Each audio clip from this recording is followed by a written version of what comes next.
Dari Gus Muhammad sendiri, ketika lahir dari sosok seorang kiai yang sudah dikenal oleh masyarakat yang begitu luar biasa, sebenarnya beban gak sih Gus? Ya bisa dibilang itu beban, tapi Beban. masyarakat menilainya, loh kok putra kiai begini, kok Betul, seorang Gus begini.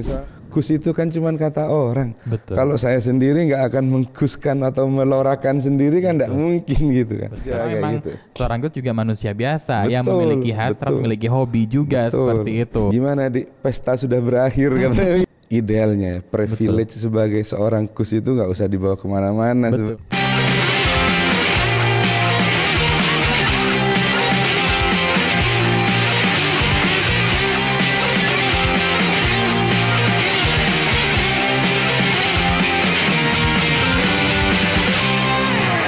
Assalamualaikum warahmatullahi wabarakatuh. Salam sejahtera untuk kita semuanya. Om Swastiastu, Namo Buddhaya, salam kebajikan. Pemirsa, komitmen menjadi pusat layanan kesehatan berkualitas tidaklah mudah. Mengadakan edukasi kesehatan bagi masyarakat merupakan komitmen yang nyata. Ada sosok inspiratif yang akan kita bahas di podcast Sudut Pandang kali ini. Penasaran kisah selengkapnya? Selengkapnya hanya di podcast Sudut Pandang, saatnya bercerita.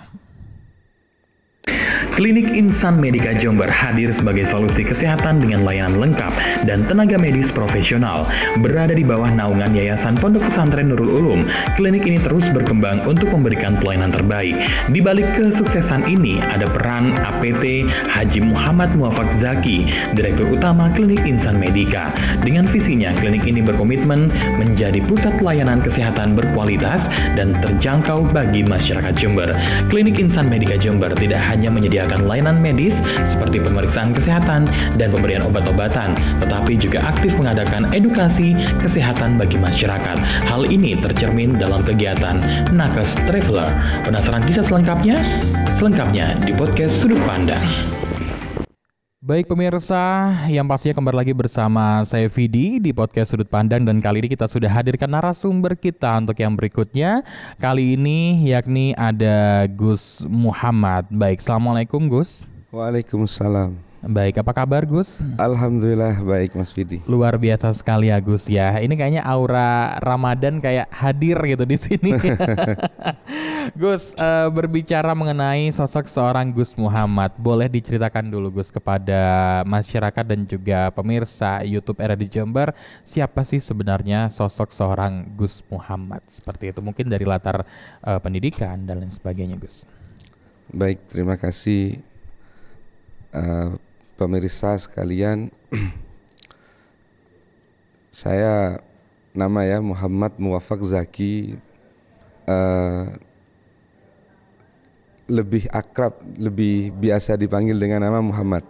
Akan tapi pas sekolah itu dulu macam-macam, ada yang manggilnya malah Muwafaq, ada yang Zakinya gitu, tapi saya lebih sering dipanggil dengan nama Muhammad. Lahir di Jember, tepatnya di desa Cangkring, Jenggawah, tapi nggak lama setelah itu kami pindah di daerah Wirawongso. Terus saya dibesarkan memang di dunia pesantren, jadi basicnya memang pesantren dan santri gitu. Jadi di rumah pindah ke Wirawongso, tadinya orang tua itu bukan untuk mengembangkan pesantren atau apa, enggak, tapi dia pindah aja gitu, pindah rumah saja ke Wirawongso. Tapi kok ternyata setelah 1 minggu tiba-tiba ada yang mau mondok katanya, terus berkembang, akhirnya jadilah didirikanlah sebuah pondok pesantren begitu, Pondok Pesantren Nurul Ulum di bawah asuhan beliau orang tua saya, Kiai Haji Abdul Khalik. Sudah selang berapa waktu ya saya juga mengenyam pendidikan. Mulai dari SD, saya pernah SD itu di Al Furqon, SMP dan aliyah di Darussolah Jember. Masih cinta produk Jember ini, saya masih cinta produk Jember. Baru setelah kuliah saya alhamdulillah dapat program beasiswa santri berprestasi dari Kementerian Agama tahun 2009. Saya keterima di farmasi di UIN Jakarta. Luar biasa sekali ya Gus. Di UIN Jakarta. Cuman sampai sana karena basic kami yang pesantren, Mbah itu saya bilang, Dawu, tapi kamu kalau nungguin farmasi terus, nanti pondoknya gimana gitu Gus? kan Betul. kelanjutannya. Akhirnya saya juga menempuh pendidikan di Darussunnah International Institute for Hadith Sciences. Itu program studinya ilmu hadis gitu.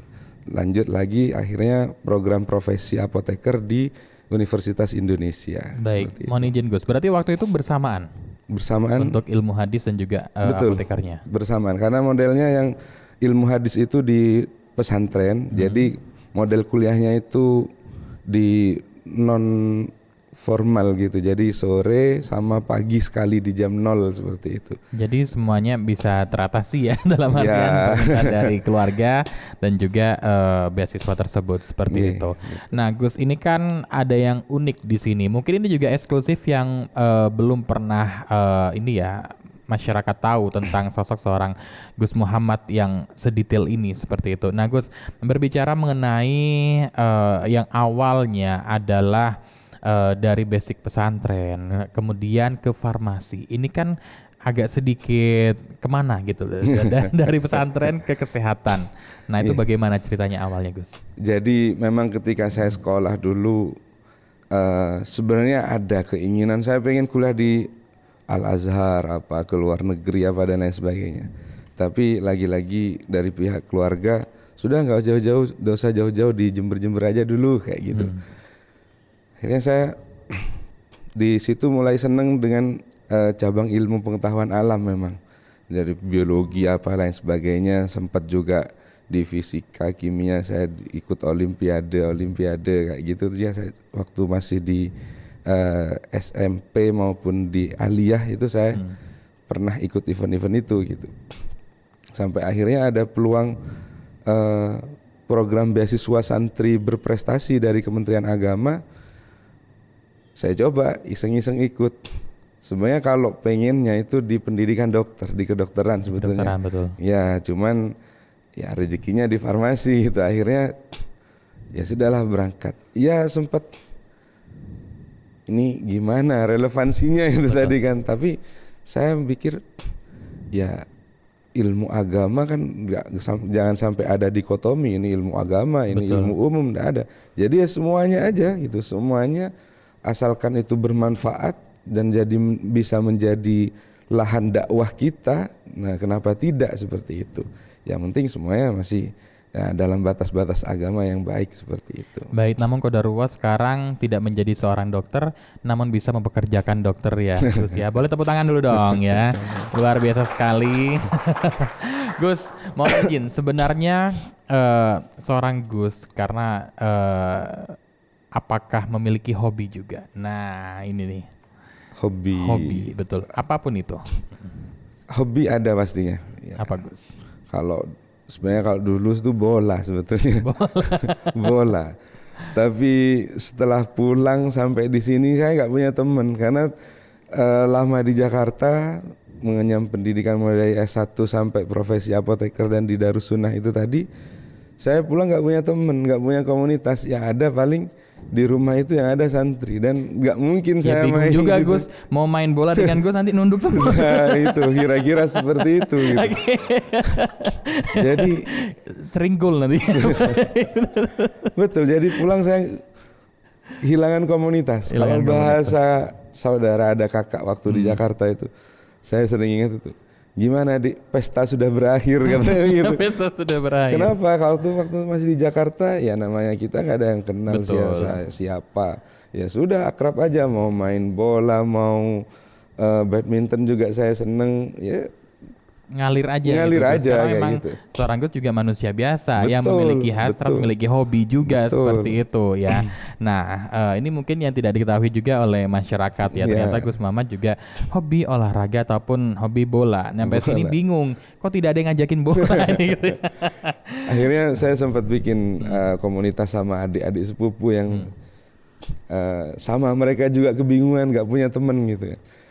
Sudah bikin grup, ayo main futsal bareng gitu, grup futsal, tapi ternyata ya nggak jalan juga jadi. Gitu akhirnya. Bingung Gus, mau main futsal di mana gitu. Betul. Oke, Gus, mohon izin. Sebenarnya berbicara mengenai seorang Gus, sebenarnya Karena memang kita terlahir di dunia ini, kita tidak tahu latar belakang orang tua kita seperti apa, seperti itu. Tapi kalau dari Gus Muhammad sendiri, ketika lahir dari sosok seorang kiai yang sudah dikenal oleh masyarakat yang begitu luar biasa, sebenarnya beban gak sih Gus gitu di awal ketika mau tidak mau kita harus meneruskan tahta beliau dan lain sebagainya seperti itu. Begini, jadi sebenarnya kalau urusan dunia kepesantrenan itu bahasanya bukan ini calon penerus, calon pengganti dan lain sebagainya. Sebenarnya sama, mengalir. Kita terlahir, apa salah kita harus tahu-tahu harus punya seabrek beban, seabrek amanah sebagai seorang putra kiai misalkan atau seperti apa? Itu enggak. Jadi sebenarnya mengalir. Makanya tadi saya punya hobi apa segala macam itu manusiawi sebetulnya gitu. Betul. Akan tapi masyarakat menilainya, loh kok putra kiai begini, kok seorang Gus begini, nah itu akhirnya lora seperti itu kan. Betul. Itu kalau mau dibilang beban, ya bisa dibilang itu beban, tapi paling tidak kita harus tetap jaga koridor-koridor mana yang sekiranya merusak citra dan nama baik pesantren maupun Islam. Karena mau nggak mau pesantren, kiai, Gus atau lora atau habaib sekalipun itu kan ikon agama gitu, ikon agama Islam itu. Ketika ada tergelincir sedikit, itu akan menjadi sangat sensitif sekali di ya, sana. Betul. Ya, gitu. Padahal kita juga manusia biasa seperti halnya memiliki hobi. Itu kan kita juga pengen menyalurkan hasrat karena memang di situ ada ketertarikan yang kita tidak bisa memungkiri. Dalam artian kita tidak meminta, tapi itu ada di benak kita. Seperti itu ya Gus ya. Nah, awalnya karena shock gak sih Gus, dalam artian saya harus bagaimana dan sebagainya, kemudian sikap saya harus seperti ini, menjadi seorang putra dari kiai seperti itu, dan akhirnya tertanam dan akhirnya bisa seperti itu. Jadi dari kecil itu nggak ada penanaman kamu kalau besar nanti harus jadi kiai, harus jadi orang terpandang apa, nggak ada. Tapi orang tua memang memberkati kami dengan pendidikan, kemana kita akan melangkah selama itu masih baik dan nantinya akan bermanfaat, pasti akan diarahkan. Nah, tidak ada beban kamu nanti harus meneruskan pesantren dan lain-lain, tidak ada sebetulnya. Tapi sambil lalu, nah orang tua kami baik orang tua kandung maupun paman yang saya anggap sebagai orang tua karena beliau luar biasa memotivasi saya.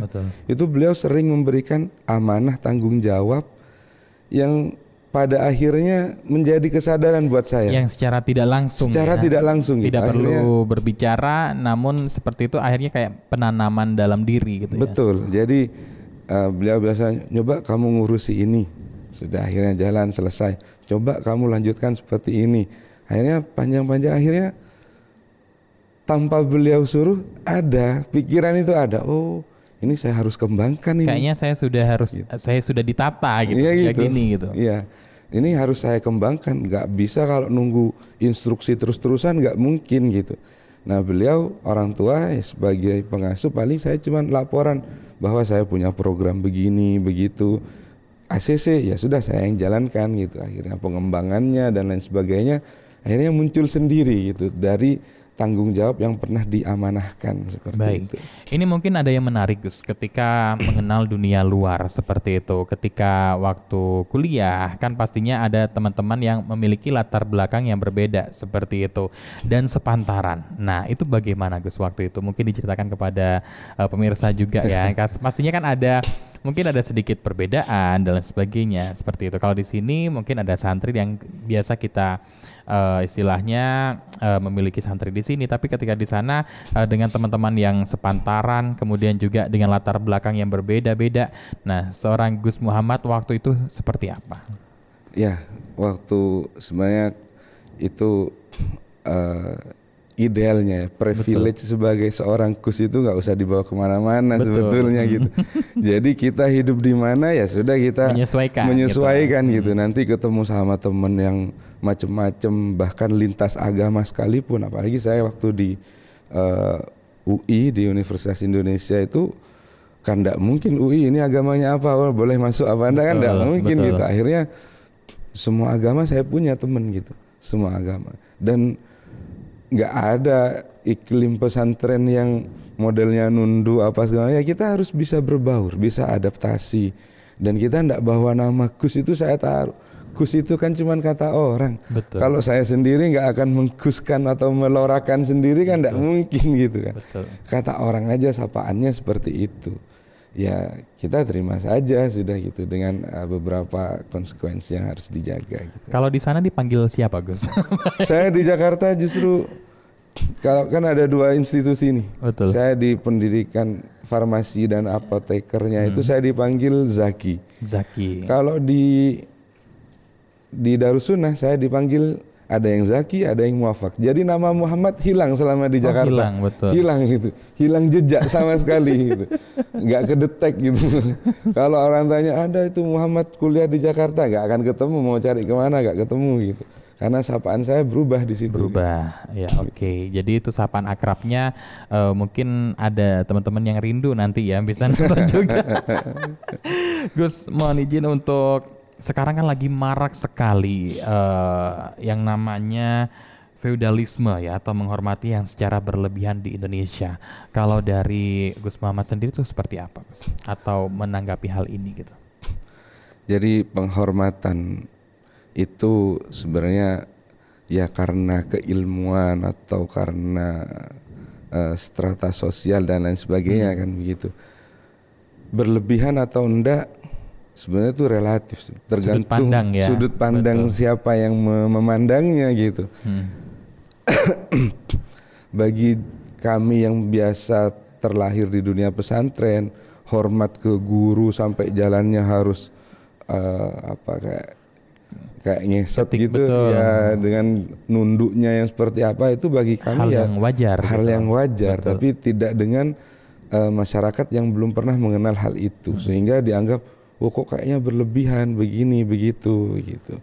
Jadi tergantung sudut pandang siapa yang memandangnya sebetulnya. Tapi itu treatment atau apa Gus? Maksudnya dalam artian akhirnya seperti itu untuk santri dan sebagainya gitu. Jadi itu atau turun-temurun gitu. Enggak, itu sebenarnya kurikulum tentang akhlak, integritas. Mengajarkan para santri ya. Ya, mengajarkan idealnya kamu hormat orang tua seperti itu. Termasuk juga idealnya kamu menghormati gurunya seperti itu gitu. Jadi harus nunduk, kalau ada gurunya naik ke rumah masuk rumah sandalnya dibalik dan lain sebagainya, itu sebentuk penghormatan dan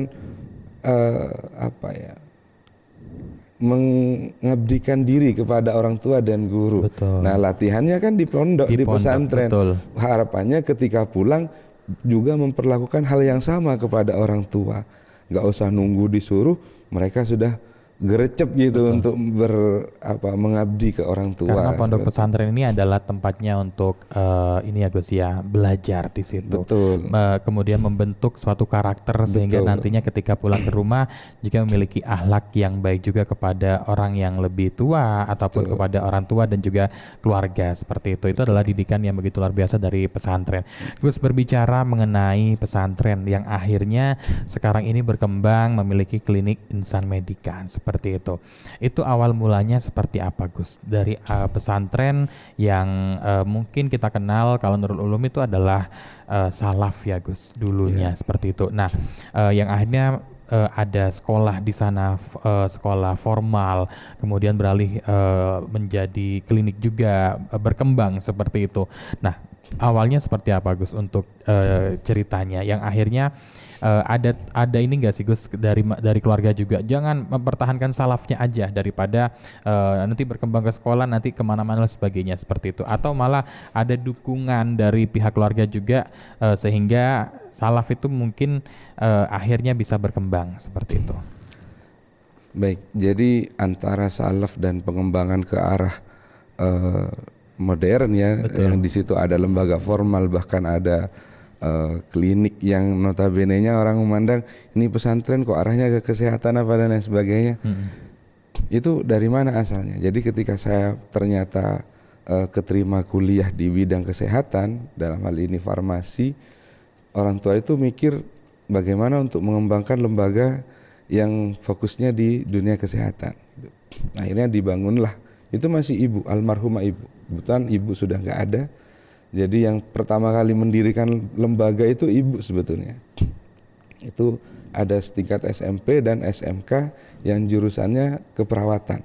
Nggak nyambung sih dengan jurusan saya, Betul. cuman paling tidak kan ya sama-sama kesehatan. Kenapa nggak Harapannya farmasi waktu itu, Gus? mahal yang jelas karena lebih mahal gitu, lebih terjangkau keperawatan sebetulnya, ya. gitu. Kalau farmasi kan butuh bahan kimia apa dan lain sebagainya gitu. Pertimbangannya ke sana. Kalau keperawatan lebih ke arah yang penting kita kembangkan skillnya dan lain sebagainya, sudah selesai. Nah, maka ketika saya kuliah, tahu-tahu tanpa sepengetahuan saya, beliau menunjuk saya sebagai ketua yayasan. Pengasuh tetap orang tua, tapi ketua yayasannya adalah saya. Waktu itu saya masih kuliah, enggak tahu. Tahu-tahu pas pulang, ada salah satu guru datang ke saya, minta tanda tangan. Loh kenapa? Kok saya? Loh kan jenengan ketua yayasannya. Hah? Kaget sih sebetulnya. Saya harus gimana? Nah di situ kita harus belajar. Akhirnya meningkatkan. Ya sudah, ini sudah terlanjur kecebur sudah. Betul. Gitu. Terlanjur kecebur ya sudah, basah sekalian. Ini sudah ada lembaga formal yang jurusannya adalah kesehatan itu.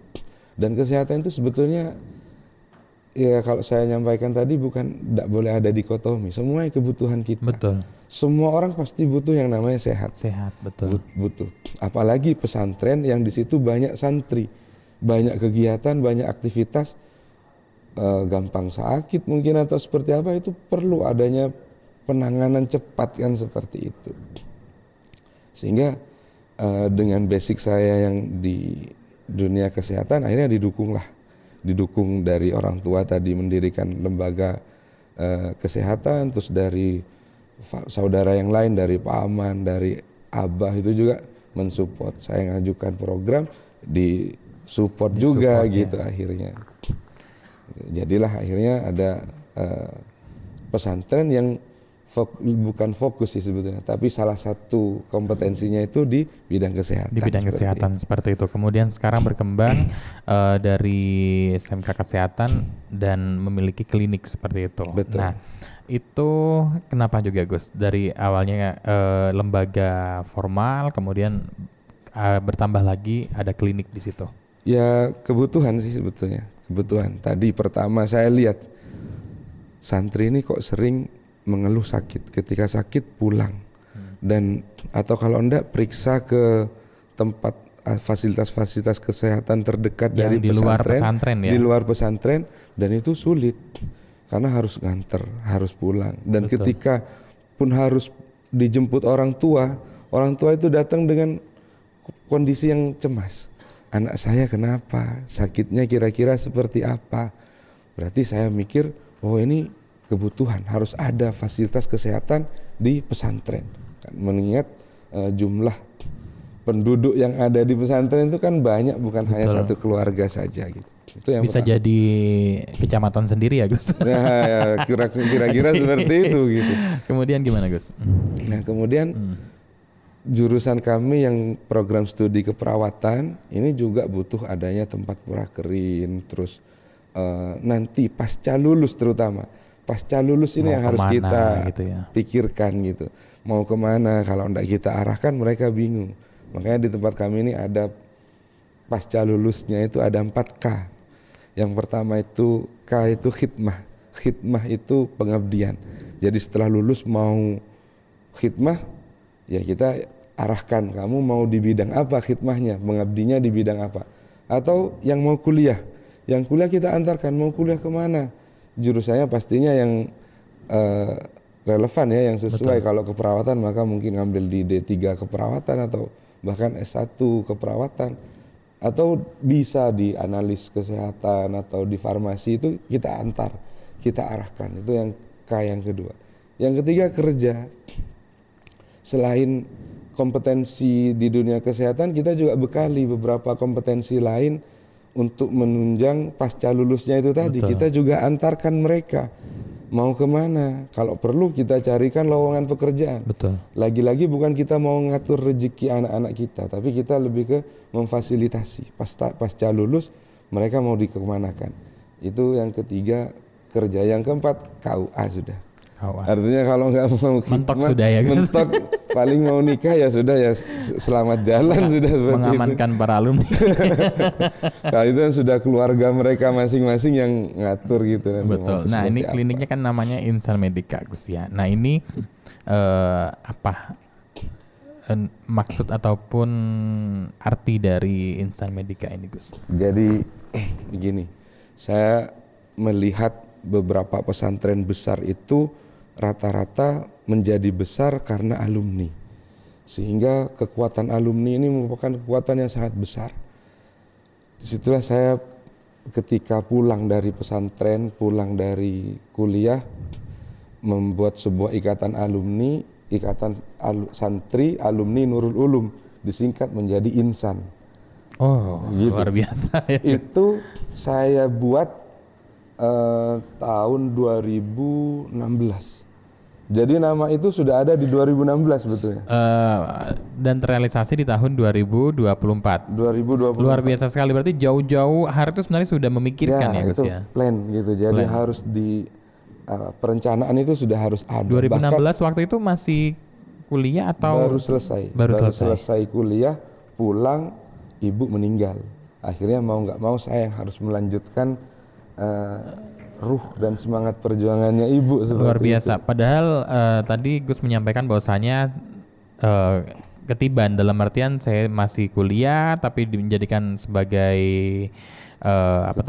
ketua yayasan seperti itu, dan ternyata pikirannya tambah jauh lagi ya, Gus ya. ada klinik di situ. Terus bagaimana, Gus? Jadi saya buat nama Ikatan Alumni yang nantinya bisa saya branding untuk sebagai produk hasil alumni. Akhirnya jadilah Insan. Saya kira kok Insan ini lebih general gitu familiar gitu. Dan itu bukan untuk klinik sebenarnya ya, Gus? Bukan. Untuk ikatan alumni saja. Ikatan alumni, tapi nantinya pengen saya branding sebagai badan usaha maupun produk dari hasil. Apa juga nggak tahu gitu, Mas? Nggak tahu, masih belum tahu. Yang paling gampang sering itu kalau pesantren bikin air minum gitu. Betul. Kan. Air minum AMDK, air minum dalam kemasan itu merek Insan kayaknya masuk akal. Masuk akal gitu. Atau menjual gitu. Ya, atau badan usaha yang lain dengan nama Insan ini familiar dan umum, nggak terlalu ke pesantrenan itu enggak gitu. Netral gitu ya. Netral, betul. Nah, akhirnya jadi alhamdulillah di tahun 2024 kami baru meresmikan klinik karena kebetulan dan alhamdulillah ini tenaganya alumni kami semua gitu. Kecuali dokter, karena kita masih belum punya alumni yang fakultas kedokteran gitu. Tapi perawat-perawatnya full alumni kami yang sudah lulus kuliah. Ini yang perlu digarisbawahi, karena nanti kalau dari SMK langsung jadi perawat. Nah itu enggak bisa, betul. Paling ya jadi asisten perawat masih bisa. Tapi kalau yang menjadi tenaga ahlinya tetap harus lulus minimal D3 dan itu dulu, betul. Aturannya juga sudah diatur sedemikian rupa oleh Dinas Kesehatan dan itu tetap harus kita ikuti seperti itu. Kalau berbicara mengenai seperti halnya kurikulum, dalam artian di SMK Kesehatan, kemudian juga klinik dan juga pesantren, nah itu sebenarnya berat gak sih, Gus? Dalam artian harus berjalan bersama gitu. Mungkin kalau kita misalnya hanya satu arah mungkin ya, ataupun satu bidang gitu mungkin lebih enak gitu, Gus. Nah ini kan semuanya harus jalan dan kita harus memperhatikan nama pesantren, kemudian juga dari kesehatannya, dari kliniknya dan sebagainya, sehingga harus jalan dan semuanya fine seperti itu, Gus. Ya. Sebenarnya kalau dibilang berat, pastinya ketika menambah tugas, menambah tanggung jawab pastinya lebih berat pastinya. Akan tapi kalau itu kita jadikan beban, justru nggak akan jalan gitu. Ya kita jalaninnya enjoy saja gitu. Enjoy saja ya, di sini butuh basic ilmu agama dan akhlak itu tadi memang harus jadi prioritas. Nah, skillnya di dunia kesehatan, nah itu menjadi tambahan nantinya seperti itu. Baik, ya luar biasa sekali Gus. Nah, tadi juga di tayangan itu juga ditayangkan yakni Nakes Traveler. Nah, itu kan mengabdi kepada masyarakat untuk segala penjuru. Nah, itu programnya seperti apa, Gus? Jadi kembali ke program awal tadi bahwa yang pertama kita harus khidmah, mengabdi kepada siapa? Orang tua, guru, masyarakat yang lingkupnya dan skalanya kalau bisa seluas-luasnya. Nah, kita sekarang alhamdulillah punya klinik ini sudah berjalan dengan dokter dan perawat yang kompeten di bidangnya. Kenapa kalau kita sudah punya payung, kenapa kalau kita juga nggak ngabdikan ke segala penjuru?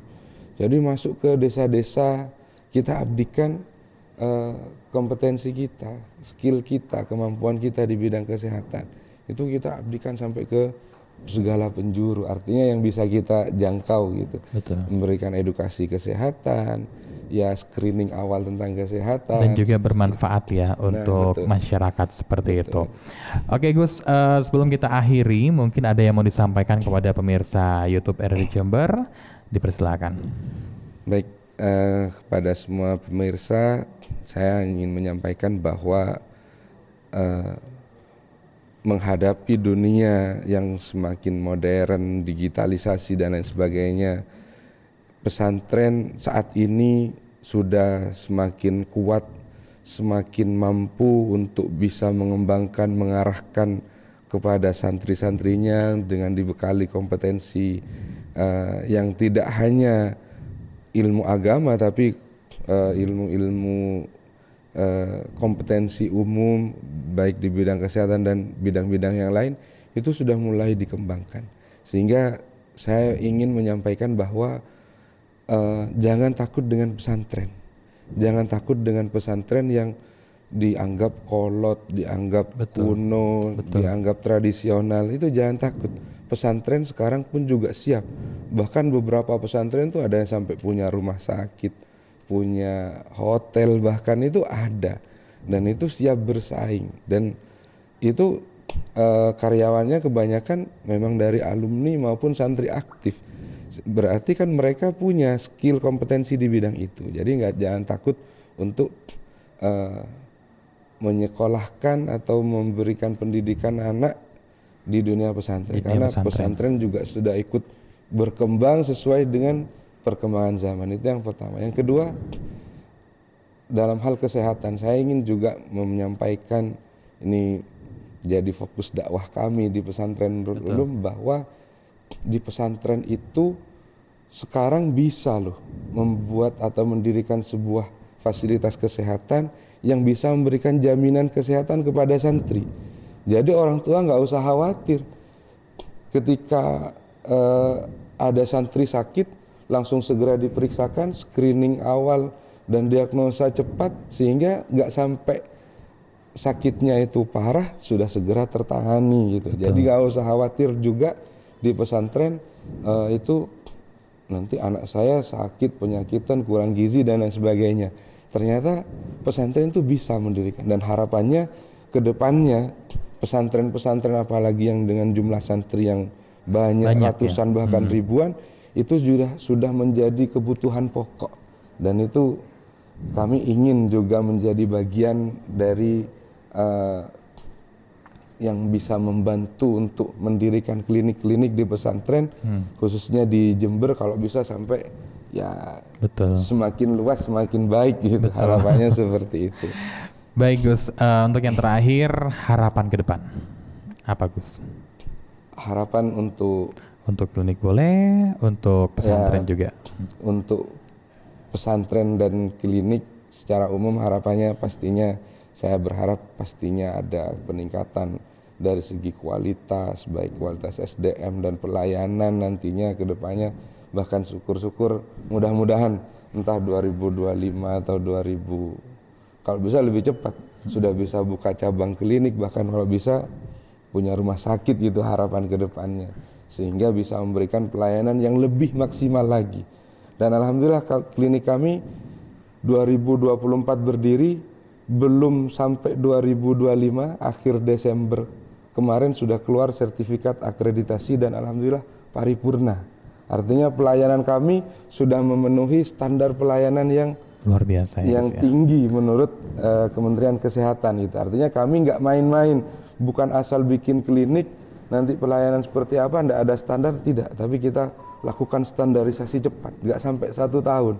Kita sudah akreditasi dengan harapan bisa terus cepat untuk melangkah ke langkah-langkah yang lebih maju selanjutnya. Harapannya seperti itu.